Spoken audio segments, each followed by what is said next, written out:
రెడ్డి గారు, so 2 year experience ఇక్కడ జరిగిన సంఘటనకు సంబంధించి మనం 4 మాట్లాడుకున్నాం. గారు ఒకటి ఫ్లాప్ సంబంధించి ఫ్లాప్స్ ఓపెన్ అయ్యాయి, ఫ్లాప్ డౌన్ ఫ్లాప్ అప్ అనేది. తర్వాత మనం ATF గురించి మాట్లాడుకున్నాం, ఆ ఫ్యూయల్ ఏం జరిగి ఉంటుంది అనేది. బర్డ్స్ అండ్ వెదర్ అంతా బాగానే ఉన్నాయి. కానీ ఇక్కడ జరిగిన ఘటనలో ఇప్పుడు తప్పు అనేది ఇంకెవరు తెలియదు ఆఫ్ కోర్స్.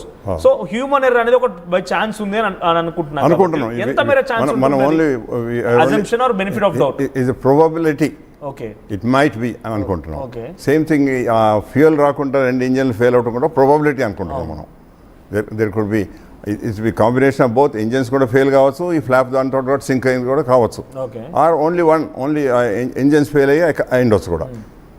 లేకపోతే ఓన్లీ వన్ ఈ ఫ్లాప్ విత్డ్రా చేసినప్పుడు అది గ్రౌండ్ దగ్గర ఉన్నది అనుకోండి, సింక్ అయింది అనుకోండి, అయితే కూడా యాక్సిడెంట్ అవుతుంది, అట్లా క్రాష్ అవుతుంది. సో ఇవన్నీ బెనిఫిట్ ఆఫ్ డౌట్స్ అంతే. సో ఇక్కడ ఇంకొక విషయం ఇంట్రెస్టింగ్ గా 11A సీట్ లో కూర్చున్నటువంటి విశ్వాస్ కుమార్ రమేష్ ఇది ఒకటే ఘటన కాదు. ఇప్పుడు నేను ఈ విషయం పైన చాలా సెర్చ్ చేస్తుంటే ఇదే 11A సీట్ లో కూర్చున్న ఘటనలో 20 ఏళ్ల క్రితం అంట అక్కడ థాయ్ యాక్టర్ ఒక ఆయన రోసాంగ్ అని చెప్పి ఇప్పుడు ఈ ఘటన చూసి ట్వీట్ చేశారని. ఏమన్నారంటే 20 ఏళ్ల క్రితం నేను కూడా ఇదే సీట్ లో కూర్చున్నాను, ఆ ఘటనలో 146 మంది థాయ్ ఇంటర్నేషనల్ ఫ్లైట్ లో యాక్సిడెంట్ జరిగితే 146 మంది మరణిస్తే ఒక్కని మాత్రం బతికానని చెప్తున్నారు. ఎలా సాధ్యమవుతుంది? 11A సీట్ స్పెషాలిటీ నేను చెప్తాను మీకు. ఇప్పుడు ఏమైందంటే సీట్స్ 1, 2, 3 అట్లా వస్తాయి 11 వరకు. 11th రో అనుకోండి. ఈసారి ఇఫ్ పాసిబుల్ ఒకసారి ఫ్లైట్ బ్లూ ప్రింట్ ప్లే చేసే ప్రయత్నం చేయండి. సో దాంట్లో 11A సీట్ లో ఉన్నటువంటి విశ్వాస్ కుమార్ రమేష్ ఇప్పుడు బయటపడ్డాడు. దాని గురించి అడుగుదాం ఒకసారి. గతంలో 20 ఏళ్ల క్రితం ఒక థాయ్ యాక్టర్ కూడా ఈ 11A సీట్లోనే కూర్చోండి థాయ్ ఇంటర్నేషనల్ ఎయిర్పోర్ట్ లో ఒక ప్రమాదం జరిగితే ఆ ప్రమాదం ఆయన కూడా బయటపడ్డాడట. మనం ఎస్ఎన్ రెడ్డి గారిని అడుగుదాం. సో ఇక్కడ కనబడుతుంది సార్ 11A సీట్. ఆ 11A సీట్ స్పెషాలిటీ ఏంటి? 11th రో అన్నమాట. అయితే ఏమైతే ఫ్రంట్ రోస్ అన్ని ఫస్ట్ క్లాస్ బిజినెస్ క్లాస్ ఉంటాయి. ఉన్న తర్వాత ఇక్కడ నుంచి ఇవి ఎకానమీ మొదలవుతుంది. ఆ ఎకానమీ ఏదైతే స్టార్ట్ అవుతుందో అక్కడ 11th సీట్ నుంచి స్టార్ట్ అవుతుంది అనమాట. అయితే ఆ బిజినెస్ క్లాస్ ఎండ్ను ఇది స్టార్ట్ అయ్యే మధ్యన మన ఎమర్జెన్సీ ఎగ్జిట్స్ ఉంటాయి, డోర్స్, ఎమర్జెన్సీ ఎగ్జిట్ డోర్స్ ఉంటాయి 11th రో దగ్గర నుంచి 11th రో నుంచి. అయితే ఇప్పుడు ఏమైంది, ఆ ఇంపాక్ట్ తోటి అవన్నీ ఇరిగిపోయినాయి. అయితే he was throne out, literally he was throne out. అయితే ఆ థ్రో అవుట్ చేసినప్పుడు అటు పడితేనో ఫైర్లో పడుతుండే, ఆయన అదృష్టానికి ఇడిదిగ్గుపడ్డాడు. సో ఆయన ఎస్కేప్ గారు, ఆయన ఆ ఇన్సిడెంట్ లో బయటకు విసిరేయబడ్డాడు. అంతే బయట పడ్డాడు. He was throne out. ఆయన సమయస్ఫూర్తితో ఆయన బయటపడింది. ఆయన బయట, ఎందుకంటే అక్కడ ఆయన ఏదో తీసుకొని బయటికి పోయింది అన్నట్టు కాదు. He was literally throne out. ఆ హిట్ లో బయటకు విసిరేయబడ్డాడు అనమాట. అయితే ఆ విసిరేయబడటం సేఫ్ దిక్కు పడ్డది కనుక ఈయన బతికాడు. అదే కనుక ఫ్రంట్ ఏదైతే ఫైర్ ఉందో అటు దిక్కు ఏది ఉంటే ఫైర్లో కాలిపోతుండే. ఒంటిపైన ఒక చిన్న గాయం కూడా లేదు ఉండదు, ఎక్సెప్ట్ దట్ ఆ హీట్ తోటి కొంచెం అంత కాలినట్టు అయింది అంతేగాని ఫిజికల్గా పెద్ద ఎక్కువ కాలేదు. అది ఇదివరకు కూడా కొన్ని యాక్సిడెంట్స్ అట్లా అయినాయి, బతికిన కూడా మనుషులు. ఈ సీట్ అనుకోవచ్చు, ఇంకా కొన్ని సీట్లు కూడా కావచ్చు. ఏమైందంటే ఎయిర్ క్రాఫ్ట్ బ్రేక్ అవుతుంది, ఇంపాక్ట్ తోటి బ్రేక్ అవుతుంది. బ్రేక్ అయినప్పుడు కొంత పోర్షన్ అటు పడవచ్చు, కొంత పోర్షన్ ఇటు పడుతుంది. ఇటు పోర్షన్ ఉన్నోళ్ళు ఆ ముందటి వాళ్ళు అటు మన థ్రోన్ అవుట్ అంటే బయటికి పడేసినట్టు అవుతుంది అనమాట. అట్లా ఒకసారి కుమారమంగళం గారని మా సివిలేషన్ మినిస్టర్ ఉండ్రి, ఆయన బోయింగ్ ఎయిర్ క్రాఫ్ట్లో ఢిల్లీ దగ్గర యాక్సిడెంట్ అయింది. ఇట్లే అదేమో ల్యాండింగ్ అప్పుడు అయింది. అయితే ఏమైంది, ఎయిర్ క్రాఫ్ట్ ఇట్లా కింద టచ్ అయ్యి ఈ ఫ్రంట్ పోర్షన్ ఇరిగిపోయింది, రియర్ పోర్షన్ ఇటు ఉంది.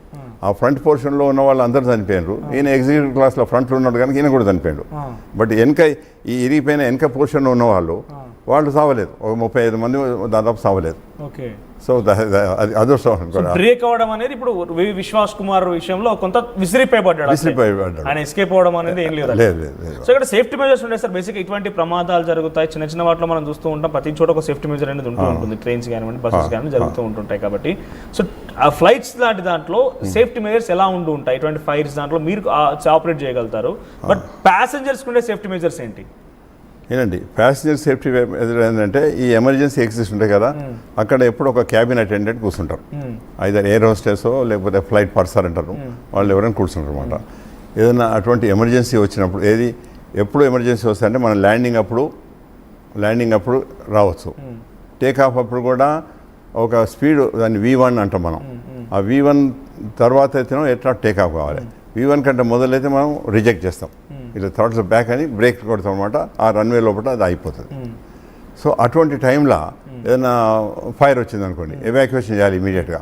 సో అటువంటి టైంలో ఈ ఎయిర్ హోస్టెస్ ఆడ ఫ్లైట్ ఫస్ట్ క్యాబిన్ క్రూ కూర్చున్న వాళ్ళు ఎమర్జెన్సీ డోర్ తెరుస్తారనమాట. తెరిస్తే అప్పుడు వీళ్ళందరూ దాని నుంచి బయటపడాలి. అదొకటి. ఇంకోటి ఎయిర్ క్రాఫ్ట్ సముద్రం మీద ల్యాండ్ అయింది అనుకోండి, సముద్రం మీద ల్యాండ్ అయినప్పుడు కూడా ఆ ప్యాసింజర్స్ బయటికి రావాలంటే ఓన్లీ ఆ ఎమర్జెన్సీ డోర్ల నుంచి బయటకు వస్తారనమాట. అప్పుడు ఈ ఎయిర్ హోస్టెస్లు వాళ్ళకి హెల్ప్ చేస్తారు. వాటికి అవి షూట్స్ ఉంటాయి, ఆ షూట్స్ వేసేస్తే అవి నీళ్ళ దగ్గర పోయి ఫ్లోట్ అవుతుంటాయి. దీని నుంచి ఒక్కొక్కరు ప్యాసింజర్స్ దిగుతుంటారు అనమాట. అందుకే మన ఫ్లైట్లో పోతే వాళ్ళు లైఫ్ జాకెట్ డ్రిల్ ఇస్తారు. లైఫ్ జాకెట్ ప్రతి సీట్ కింద ఉంటుంది. ఫ్లైట్స్లో కూడా ప్రతి ఫ్లైట్లో ఉంటుంది. పారాచూట్స్ లాంటివి ఉంటాయి? నో, పారాషూట్ అనేది ఉండదు. అవి ఓన్లీ ఎయిర్ ఫోర్స్ దానిలో ఉంటాయి, దీనిలో ఉంటాయి అనమాట. సో అటువంటి అట్లా దగ్గర అవి యూజ్ చేస్తారన్నమాట. Emergency door. అది ఓన్లీ లైఫ్ జాకెట్స్ అనేది సముద్రం దగ్గర ల్యాండ్ అయినప్పుడు యూజ్ చేస్తాము.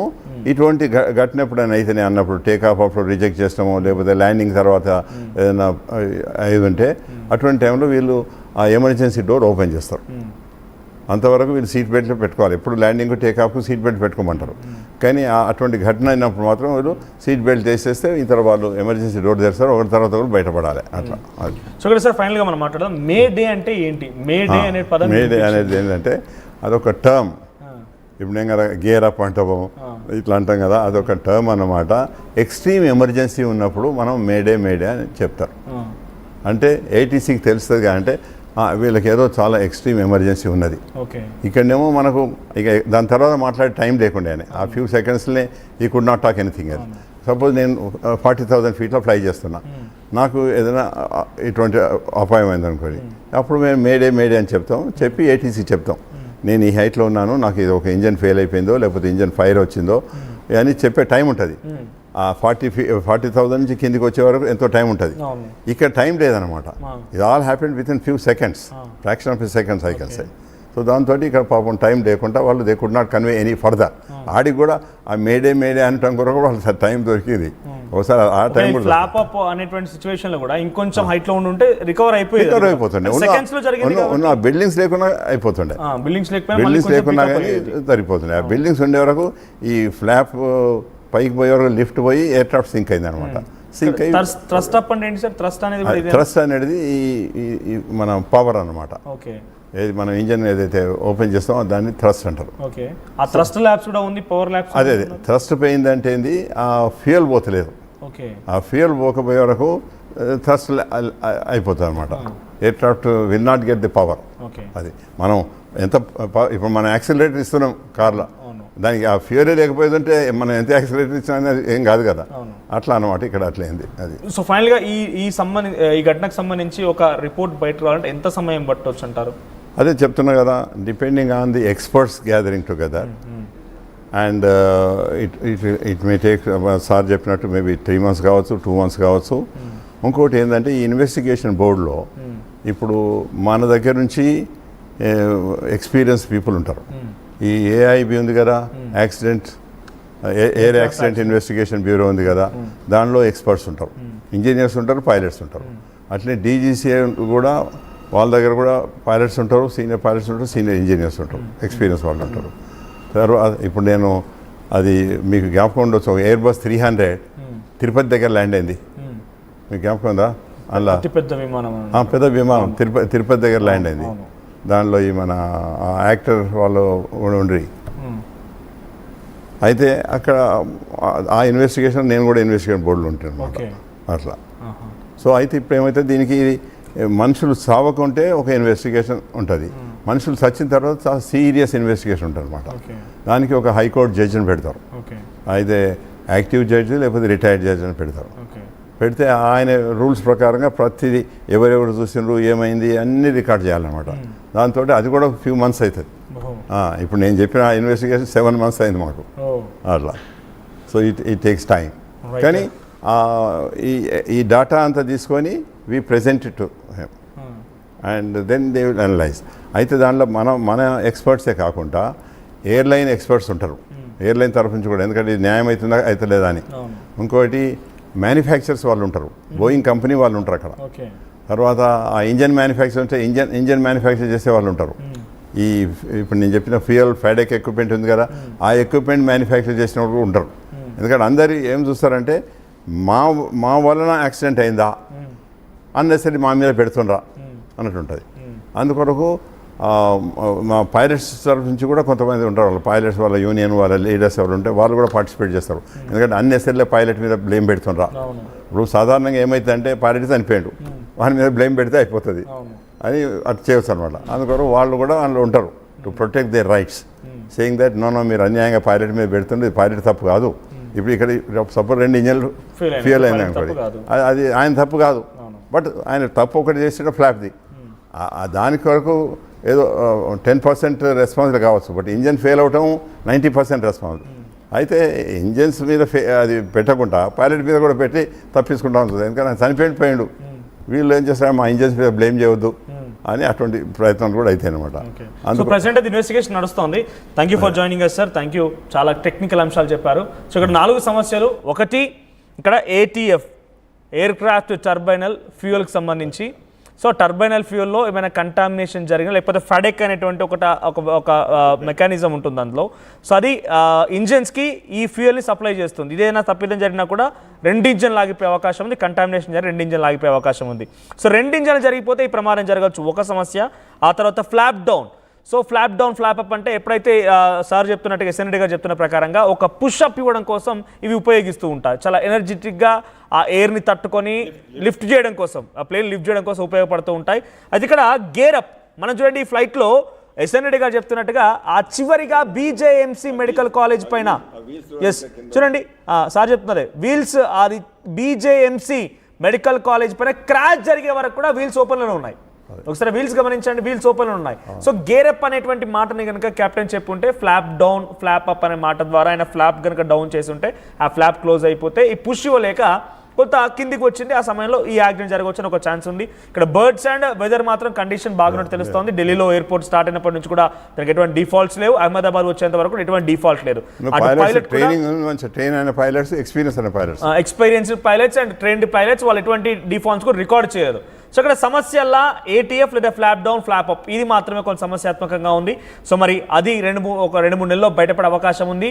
బ్లాక్ బాక్స్ దొరికింది. బ్లాక్ బాక్స్లో కాక్పిట్ వాయిస్ రికార్డర్, అటు డిజిటల్ ఫ్లైట్ డేటా రికార్డ్ రెండింటి కూడా రికార్డ్ చేస్తుంది. కాబట్టి ఇది కనుక డీకోడ్ చేసిన తర్వాత పూర్తి సమాచారం తెలిసే అవకాశం ఉంది. సో ఇప్పటికీ ఇది ఒక చాలా బిగ్గెస్ట్ దుర్ఘటన, భారతదేశంలో అతిపెద్ద 2వ ప్రమాదంగా ఇది నమోదైంది. సుమారుగా 274 మంది, ఒకరిద్దరు కాదు, ఒకే ఒక్క మృత్యుంజయుడు ఆయన కూడా బయటపడింది. కేవలం అది విసిరేయడం వల్లనే ఆ ఫ్లైట్ ఒక్కసారిగా డాష్ ఇచ్చిన తర్వాత విరిగిపోయి ఒక్కసారిగా బయటికి త్రోనవే ఆయన బయటికి విసిరివేయబడ్డాడు. కాబట్టి ఆ మాత్రం బతకగలిగాడు, కానీ లేకపోతే ఛాన్సే లేకుండా ఉండేదని చెప్తున్నారు.